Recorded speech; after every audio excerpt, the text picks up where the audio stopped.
Donc, rendez-vous cet après-midi au sujet de cette fameuse question, quoi de neuf pour le bac 2021, l'aboutissement de cette réforme. Beaucoup de nouveautés et c'était l'occasion aussi d'y réfléchir dans ce Miradas de terminale.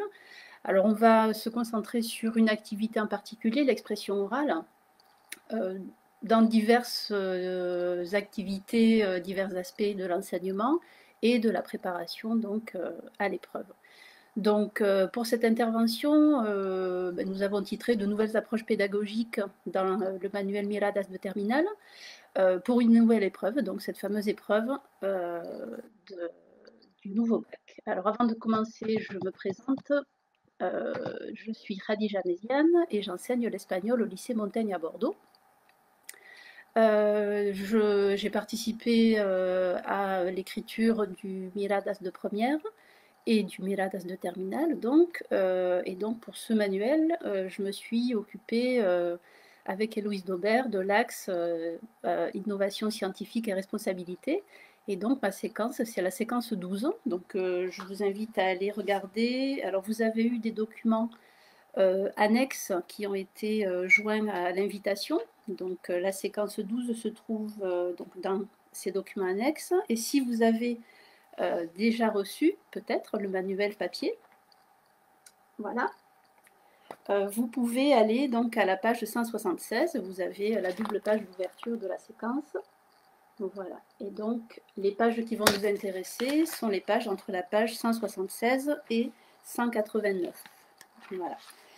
Vous avez un autre document intéressant, un autre document annexe qui est la fiche passo à passo.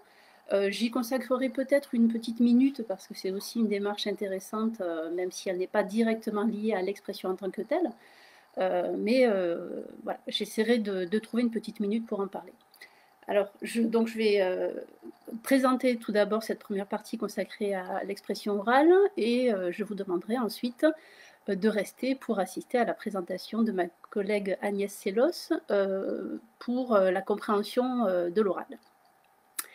En ce qui concerne les questions, alors je n'aurai pas constamment le fil de conversation sous les yeux, hein, donc je ne vais pas forcément réagir aux commentaires ou aux questions tout de suite, mais on laissera un temps à la fin de cette petite présentation euh, aux questions-réponses et donc on essaiera de répondre à toutes les questions. Si toutefois ça n'était pas possible dans le temps qui nous est imparti, tout d'abord veuillez m'en excuser et ensuite soyez assurés que je ferai mon possible pour y répondre juste après. Voilà. Donc, je vous propose de commencer. Vous avez donc votre séquence sous les yeux. Je pense, donc que ce soit le document en PDF ou papier. Euh, à travers cette séquence, j'aimerais qu'on insiste en feuilletant le manuel, numérique ou papier, sur cette activité donc de l'expression orale, parce que c'est donc cette réforme, c'est aussi l'occasion de la remobiliser, de la relégitimer, de la justifier. Et on peut, avec cette réforme, avoir de nouveaux arguments pour pousser nos élèves à participer davantage. On sait que ça n'est pas forcément l'activité la plus à laquelle ils répondent avec le plus de spontanéité, même pour les plus gentils, les plus studieux d'entre eux. Hein. C'est vrai que c'est l'expression orale qui reste pour eux source de réticence. Donc voilà, on va essayer à travers de nouvelles approches de faire en sorte que cette expression orale soit plus familière pour nos élèves. Alors certes, la nouvelle expression orale du bac est une épreuve sans préparation.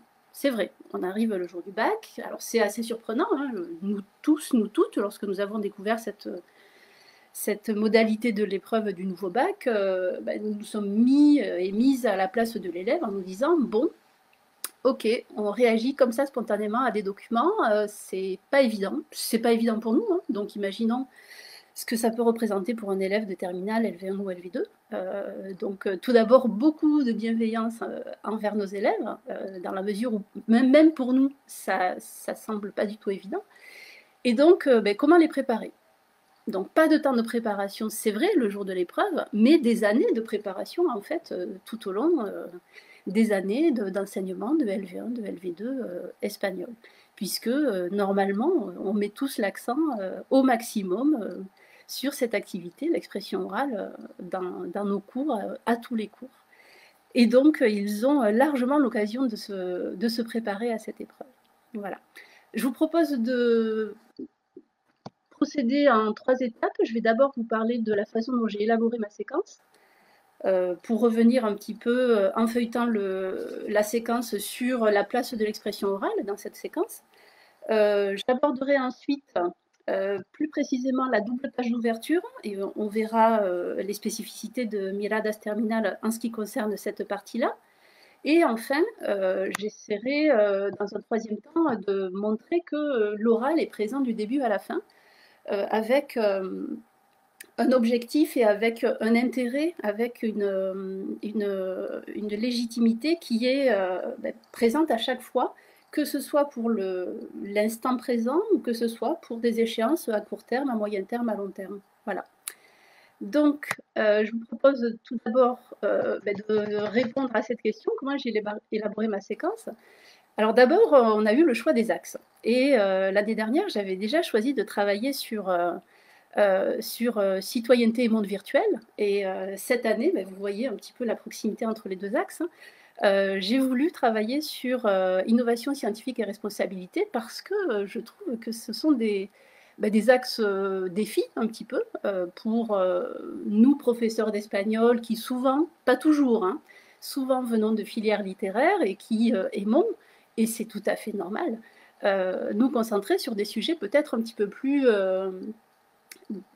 humanistes. Mais justement, ces axes le permettent parce que dans les deux axes, on a un binôme, on a la citoyenneté qui est associée au monde virtuel, et ici on a la responsabilité qui est associée à l'innovation scientifique. Et donc on replace à chaque fois l'humanisme dans ces sujets qui pourraient sembler arides, qui pourraient sembler scientifiques. Or, ils ne le sont pas. Il ne s'agit pas du tout de ça. Il s'agit justement de penser la place des sciences dans la société. Alors, il m'arrivera de faire des petits clins d'œil à l'actualité. Je vais essayer de ne pas trop le faire parce qu'on est déjà saturé par le sujet, hein, que ce soit la santé, les GAFAM, etc. Mais simplement pour vous dire que nous baignons là-dedans.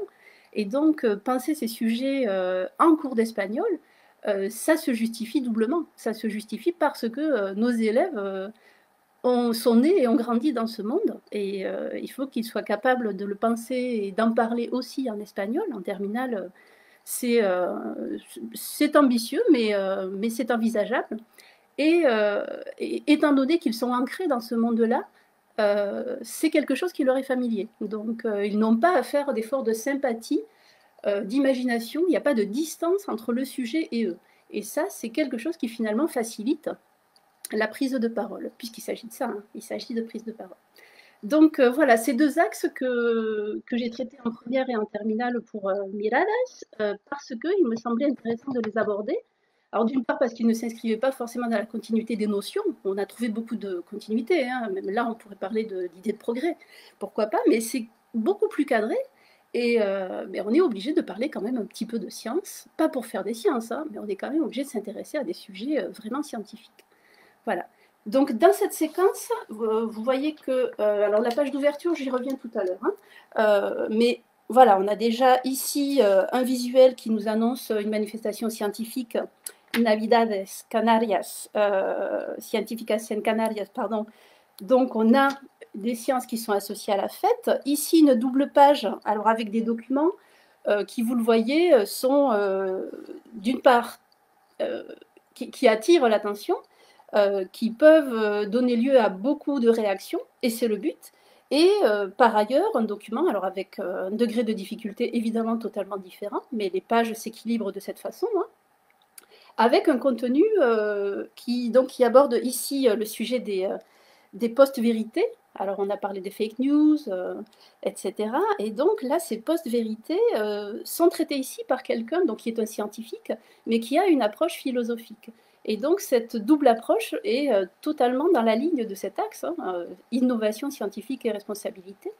Et donc il questionne effectivement l'impunité de tous ces personnages publics qui, en énonçant des choses qui sont sidérantes parce qu'elles sont ou invérifiables pour la plupart des gens qui les reçoivent, ou contradictoires, ou qui annoncent des mensonges, des vérités qui sont équivoques, ben, nous laissent un petit peu dans la sidération. Et donc pour dépasser cette situation qui empêche de penser et qui met tout sur un même niveau, c'est ça le plus grave, c'est ça le plus dangereux, on revient ici sur la notion de relativisme. Donc ce sont des sujets qui sont ambitieux, hein. C'est pour ça que pour ce texte, nous avons choisi de proposer une fiche passo à passo que vous avez hein, en annexe et qui va permettre aux élèves d'accéder au sens petit à petit, même aux plus faibles d'entre eux, en tout cas qui va les aider, hein, avec votre aide évidemment, à accéder au sens petit à petit et qui va leur permettre d'avoir un cadre suffisant qui leur permettra de réfléchir. Donc là, on a un double enjeu, l'enjeu linguistique et l'enjeu de réflexion. Voilà, donc ici, c'était au sujet des post-vérités, de tout ce qui circule dans tous les médias sans grille d'interprétation, sans filtre, sans vérification, sans personne pour contredire, ou sans légitimité. Et donc, que faire avec tout ça? Voilà. Ensuite, une autre double page, puisque dans ma problématique au départ, j'y reviendrai dans la page d'ouverture, hein, il s'agissait de la place des sciences dans notre futur. Donc là, notre futur, ben, certains l'envisagent dans l'espace. Alors, est-ce que ça sera ça, notre futur? En tout cas, on peut envisager cette possibilité, cette option, et donc, ben, comment ça se prépare? Voilà, donc là, on a aussi, encore une fois, un visuel qui occupe toute une page avec plusieurs images qui permettent tout de suite de savoir où l'on va, et un texte, donc un texte littéraire. Alors c'est voilà, hein, on peut parler de science en faisant de la littérature. Hein.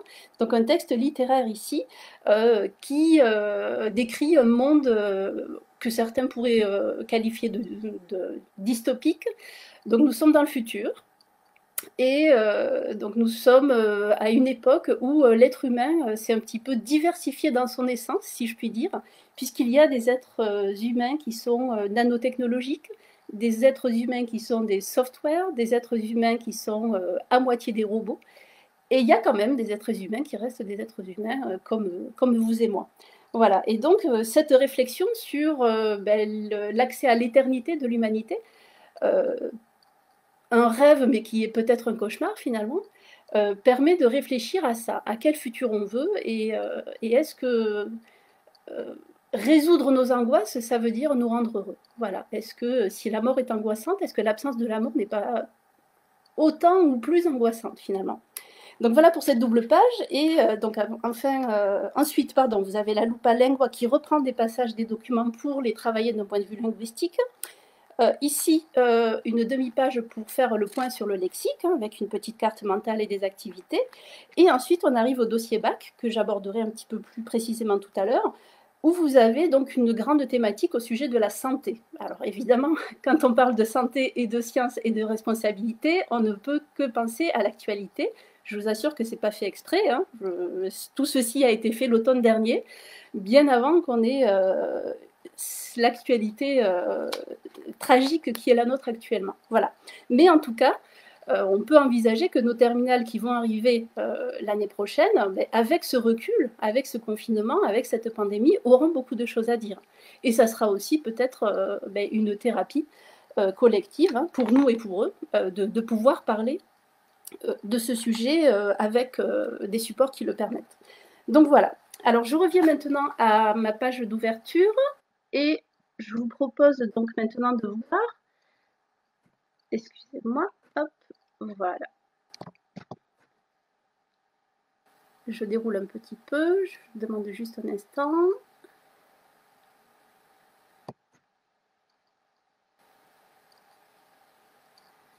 Voilà, donc sur cette double page d'ouverture, nous sommes à la page 176. Vous avez donc ici, tout d'abord, évidemment l'axe qui est rappelé, et ensuite le titre et la problématique.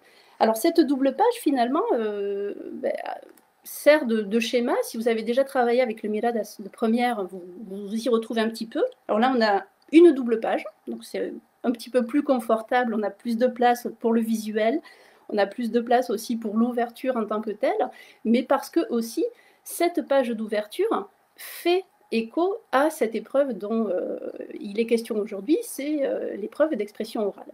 Donc on retrouve, comme dans l'épreuve d'expression orale, un document iconographique et une citation, ici. Et donc cette association, ce choix entre l'un ou l'autre qu'on peut offrir aux élèves, hein, on peut leur projeter le document iconographique ou leur projeter ou écrire au tableau la citation et les laisser réagir comme ça, sans poser aucune question. Alors la citation, normalement, devrait les interpeller. Hein. Il s'agit ici de Rabelais, qui, je vous le rappelle, hein, on est là en début du XVIe siècle, et donc, alors je vais vous la dire en espagnol, Ciencia sin conciencia no es más que ruina del alma. C'est certainement une citation qu'ils ont déjà entendue en cours de français, et cette entrée-là, hein, cette réactivation-là pourra être l'occasion pour eux de voir le décloisonnement entre les matières et aussi l'intérêt à penser les humanités en dehors du carcan des matières ou des langues d'ailleurs. Hein. Tous les êtres humains partagent la même condition humaine. Donc, qu'on la pense en espagnol ou en français, on pense les mêmes problématiques. Donc ici, on a une problématique qui sera la problématique de la séquence, et ensuite, pour chaque page, nous avons à chaque fois une petite problématique. C'est aussi quelque chose qui n'est pas évident à envisager pour les élèves. Cependant, c'est quand même le meilleur moteur pour la réflexion. Et donc, c'est une question qui n'est pas fermée. C'est une question qui sert de titre, c'est-à-dire que voilà ce qu'on va envisager, et là-dedans, chacun pourra dire ce à quoi il pense, de façon complètement libre et ouverte, donner des exemples, donner des contre-exemples, pourquoi pas, décrire le document. Là, il s'agit du document iconographique, et donc on voit l'association entre la fête, las Navidades, et les sciences, donc un contexte festif et familial pour aborder les sciences. Ça donne aussi un autre regard sur les sciences qui pourraient peut-être avoir une image un petit peu aride pour certains, pourquoi pas. Et donc cette citation qui donne un cadre, disons-le, philosophique à cette réflexion. Donc ici, on a déjà deux documents qui rappellent l'épreuve. Le fait de laisser nos élèves réagir à ces documents, c'est déjà les préparer à cette épreuve d'expression orale. Voilà. En complément, on a aussi une petite vidéo, donc ici, qui met tout de suite l'accent sur l'intérêt du progrès scientifique. Est-ce qu'il l'améliore nos vies à nous tous, ou est-ce qu'il profite à un petit nombre? Est-ce qu'on peut faire que la décision démocratique soit à l'origine de l'orientation de la recherche, pourquoi pas? Voilà. Est-ce que après tout, ça n'est pas au peuple de décider vers quelle recherche, vers quelle innovation on devrait aller en priorité, pourquoi pas? Donc là, vous voyez que ce sont des questions qui sont posées, et ce sont aussi des regards un petit peu décalés qui sont proposés pour ouvrir justement ce sujet, et éviter que les élèves s'enferment dans des représentations qu'ils pourraient avoir. Donc certes, ils arrivent avec des représentations, mais là, l'idée, c'est de les dépasser, et rien de tel que la remise en question, qui est synonyme de problématisation en fait, hein, pour apporter un regard différent, un regard décalé, et donc une analyse, une réflexion. Voilà. Bien, donc nous reprenons. Il restait un point à aborder pour le petit 2, donc la page d'ouverture. C'était une proposition en fait que j'avais envisagée. Donc étant donné que nous comptons sur l'acquisition de l'autonomie pour que nos élèves réussissent cette épreuve d'expression orale sans préparation, il me semblait peut-être intéressant de leur proposer un petit journal d'entraînement, un petit fichier dans lequel ils notent au fur et à mesure vos conseils, une méthodologie, des expériences, qui leur permettent de garder une trace de ce qu'ils ont fait tout au long de l'année et qu'ils pourront réutiliser ensuite pour être prêts. Alors ça peut concerner évidemment les contenus abordés, hein, puisqu'il faudra convoquer des connaissances pour que cette épreuve, pour tenir les 5 minutes que dure cette épreuve. Et ça pourra aussi, et il me semble surtout, être un support pour noter cette méthodologie qui se met en place petit à petit. Donc les élèves pourront noter comment ils réagissent face à un document iconographique ou une citation, ce qui fonctionne, ce qui ne fonctionne pas. Noter aussi ce qu'ils ont observé avec leurs camarades et donc mettre à profit un petit peu cette expérience collective afin de dégager petit à petit une méthode qui fonctionne et une méthode qui rassure pour arriver serein et pour pouvoir parler pendant 5 minutes, ce qui est ambitieux, lors de cette épreuve d'expression orale. On n'oublie pas qu'il y a aussi 5 minutes d'entretien qu'il faut aussi préparer et l'interaction est là pour ça. Donc justement, comment apparaît l'expression orale dans cette séquence? Alors je vous ai au début fait feuilleter avec moi cette séquence. Je vais revenir maintenant sur les possibilités d'activité d'expression orale, qu'elles soient en continu ou en interaction. Donc nous avions évidemment au début la page d'ouverture avec une possibilité de réaction à ces documents pour se mettre un petit peu dans le cadre de l'exercice de l'épreuve, à condition qu'il y ait réactivation de contenu. Évidemment, il ne s'agit pas de les laisser démunis face à des contenus complètement nouveaux. Donc si on envisage cette séquence après la séquence précédente, il y aura réactivation de contenu. S'ils ont eu un petit travail de préparation, de recherche, ils pourront mobiliser en tout cas des contenus culturels. Et pour le vocabulaire, vous avez vu qu'à la page 176, ici, ils peuvent compter sur cette petite rubrique donc, qui ponctue à chaque fois les doubles pages, donc qui s'appelle Ayuda et qui donc permet à nos élèves de ne pas être bloqués par le mot qui manque, ou même peut-être de faire des phrases, de réfléchir à partir des mots qui sont proposés. Ça peut être aussi un point de départ pour une construction de phrases. Donc voilà.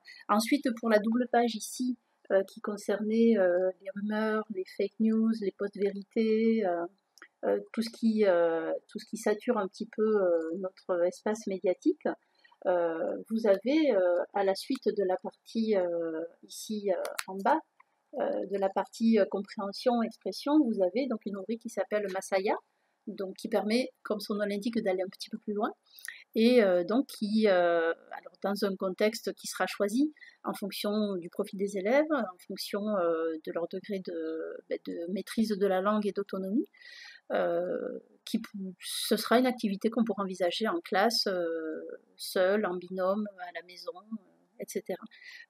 Alors ça peut être une activité d'expression orale ou une activité d'expression écrite, hein, évidemment on adapte en fonction de ce qu'on a envie de préparer. Voilà. Sur la même page, vous avez aussi ici, donc on est dans la démarche actionnelle, hein, la rubrique Actua, qui est aussi une rubrique qui revient de façon périodique dans ce Miradas terminal et qui était déjà présente dans le Miradas première, donc vous avez peut-être déjà l'habitude de les rencontrer. Et donc ici, il s'agit pour les élèves de faire un choix. C'est souvent le cas, c'est de plus en plus le cas d'ailleurs, hein, dans les activités d'expression orale, donc évidemment pas de questions fermées et surtout une place de plus en plus grande pour l'initiative, ce qui permet à l'élève de choisir le terrain sur lequel il veut s'exprimer en fonction de sa sensibilité, en fonction de ses centres d'intérêt, toute une série de points qui permettent à l'élève de faire des choix qui le rassurent, qui sont les siens, qui lui appartiennent, qu'on ne lui impose pas. Et tout ça lui permet d'une part de devenir autonome et d'autre part de ne plus être dans cette démarche de qu'est-ce qu'il attend le prof, quelle est la bonne réponse, qu'est-ce qu'il veut que je dise. Voilà. Si on arrive à les libérer de ce réflexe, scolaires et évidemment bien intentionnés, ils seront sur le chemin de l'autonomie. Donc voilà pour l'expression orale au sein de l'étude des documents. On peut, sur la page suivante, à la page 181 ici, donc à l'issue de la double page consacrée à la conquête de l'espace, envisager aussi une interaction. L'interaction est aussi importante, hein. Elle n'est pas évidente, elle suppose l'écoute et la prise en compte de ce qui a été dit par les camarades. Donc là, on peut par exemple leur proposer un débat, alors pas de pour et contre, c'est ce qui réduit un petit peu la réflexion et la nuance et la prise en compte de ce que dit l'autre, mais plutôt pourquoi ceci ou pourquoi cela. Donc là, le débat consiste à décider si on pense que notre futur est sur la Terre ou ailleurs dans l'espace, comme le suggère le texte littéraire qui est proposé à la page 181. On peut avoir des arguments en faveur des deux options, donc ne les limitons pas forcément à un camp. Voilà, c'est peut-être aussi comme ça qu'on peut les amener à accepter plus facilement le compromis et à sortir un petit peu des confrontations qui peuvent être un petit peu stériles. Pour les aider à préparer ces activités, hein, qui forcément nécessitent un temps de préparation, ils ont à chaque fois des rubriques donc ayuda sur chaque page, hein, des petites notes de lexique, un lexique plus complet ici, hein, ensuite à la page 183, voilà, donc il fait le point sur la thématique, qui donne une vision d'ensemble et qui permet aussi de réviser ce qui a été vu dans la séquence. Et évidemment, le travail sur la linguistique avec la loupe sobre la grammatica, qui se trouve à la page 182. Tout ça fait que petit à petit, cet oral est de plus en plus correct, de plus en plus précis, de plus en plus riche. Et tout ça fait que les élèves vont se sentir petit à petit de plus en plus en confiance face à cette épreuve difficile. Et d'autant plus difficile qu'elle est nouvelle. Voilà. Pour ce qui est du troisième volet de l'expression orale, c'est l'expression orale du projet. Donc ici, le projet qui se trouve à la page 189, ici, voilà. Donc pour la séquence 12, c'est la page 189. Ici, donc encore une fois, de façon guidée, en donnant des pistes, en donnant de l'aide, en laissant aussi une autonomie et un choix à l'élève ou aux élèves, si vous décidez que c'est un travail en groupe, on leur permet de mettre en place les stratégies qui sont acquises petit à petit, les méthodologies et de mobiliser les connaissances et le lexique nécessaire afin de présenter le sujet de leur choix, encore une fois. Donc là, il s'agit ici de faire une présentation pour rétablir la vérité concernant un sujet qui fait polémique alors que il ne devrait pas y en avoir. Si on parle de la Terre qui serait plate ou de l'homme qui ne serait jamais allé sur la Lune ou du fait que la femme n'a pas sa place dans les sciences, ça ne fait pas débat entre nous et pourtant ça occupe beaucoup d'espace sur les réseaux sociaux et dans les médias. Donc, comment argumenter en face de deux personnes qui sont capables d'exprimer ce genre de fait, pas de fait, d'exprimer ce genre de, j'ai presque envie de dire, de méfaits. Donc voilà, pour ce projet et donc pour cette expression projet, cette expression orale de fin de séquence. On en vient maintenant à l'échéance à long terme, qui se rapproche petit à petit forcément, avec le dossier bac, donc qui se trouve sur les pages 186 à 188. Et, excusez-moi, je vous dis des bêtises, 184 à 187. Ce qui nous intéresse, nous, c'est donc l'expression orale. Donc on va aller à la page 186, ici, avec un choix délibéré de ma part de me tourner vers le passé. Effectivement, on parle de science, d'innovation, on parle de futur. Mais pour faire réagir, le futur, c'est un petit peu compliqué. On ne peut pas leur demander de se lire ce futur. En revanche, on peut leur demander de réagir à ce qui s'est passé et donc de porter un regard a posteriori sur donc, des choses qui, à leur époque, étaient des innovations scientifiques. Donc j'ai choisi un codex florentin en l'occurrence, qui représente un aztèque en train de préparer donc des plantes médicinales. Donc une gravure qui certes représente une innovation à un moment donné, même si pour nous elle semble archaïque, mais l'innovation l'est au moment où elle est innovante. Et ce qui pour nous est innovant aujourd'hui sera caduque demain. Donc c'est l'éternelle frustration du présent, ça. Hein. Et donc cet aztèque, finalement, il permet de porter un regard un peu différent sur ces Indiens, ces sauvages, que les Espagnols ont trouvés de l'autre côté de l'Atlantique, qui finalement n'étaient peut-être pas aussi sauvages que ça. Et donc, les Espagnols montrent que déjà, à l'époque, ils étaient conscients des apports scientifiques que pouvaient apporter ces Indiens, et ils les ont représentés dans des scènes où ils montrent leur savoir. Une autre option, donc, puisqu'ici, si on joue le jeu de l'épreuve orale du bac, on a à choisir entre une image et une citation pour dire laquelle, selon l'élève, illustre le mieux l'axe. Et donc la citation que j'ai choisie, c'est une citation d'Hippocrate, que la comida sea tu alimento y el alimento tu medicina. Donc aucune difficulté du point de vue du lexique, et pourtant une phrase à méditer. Et une phrase très ancienne, hein, Hippocrate, on remonte à l'Antiquité grecque.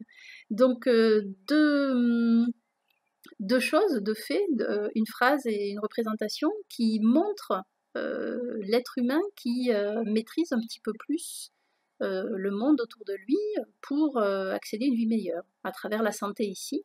Ça pourrait être le cas à travers, comme on l'a vu juste avant, la maîtrise de l'espace ou la maîtrise des sciences, des technologies, etc. Donc voilà, donc un choix volontairement tourné vers le passé, parce que se tourner vers le passé, ça permet aussi de voir comment on a réagi à l'innovation par le passé, et on a, ma foi, beaucoup de leçons à en tirer. Donc c'est ce qui est un petit peu attendu du commentaire de ces deux œuvres. Alors, encore une fois, les élèves ne sont pas livrés à eux-mêmes. Hein. Juste en dessous de la gravure, vous avez donc une rubrique stratégie, donc, que vous retrouverez régulièrement, évidemment, dans les dossiers bac de toutes les séquences. Donc ici, une aide aux commentaires de l'image ou aux commentaires de la citation, mais aussi à la page 187, ici, donc qu'on retrouve aussi régulièrement dans ce Miradas de terminale, la petite rubrique du tuto vidéo sur YouTube de notre collègue Solène Tréguet, excusez-moi, j'allais dire Agnès, Solène Tréguet, qui nous offre plusieurs vidéos, plusieurs tutos sur les différentes activités, les différentes épreuves, les différentes méthodologies à acquérir. Donc elle nous parle de compréhension orale, d'expression écrite, d'argumentation, etc. Voilà. Donc deux façons d'y accéder, hein. On peut flasher le code qui se trouve sur la page. On peut aussi, à l'ancienne, noter sur YouTube donc le titre, ici c'est rédiger une argumentation, et ajouter Miradas, et on tombe sur les vidéos donc de notre collègue. Donc vidéo à proposer à nos élèves en autonomie lorsqu'ils ont à préparer l'exercice que l'on souhaite leur faire préparer. Voilà, donc avec tout ça, l'oral en cours de séquence, l'oral en projet, l'oral au bac, c'est difficile pour nos élèves de dire que s'ils écoutent et s'ils écrivent la leçon, ils ont fait le job. Non. Il s'agit de se préparer au bac, et pour se préparer à un oral, qui n'est pas une récitation, qui n'est pas une notion qu'on peut préparer à l'avance et mémoriser et réciter, c'est tout à fait autre chose. Il s'agit de réagir à des documents inconnus, mais là, il n'y a que l'entraînement qui sera payant, et donc avec tout ça, on les invite à participer à ces entraînements de façon régulière. Voilà, je vous remercie pour votre attention.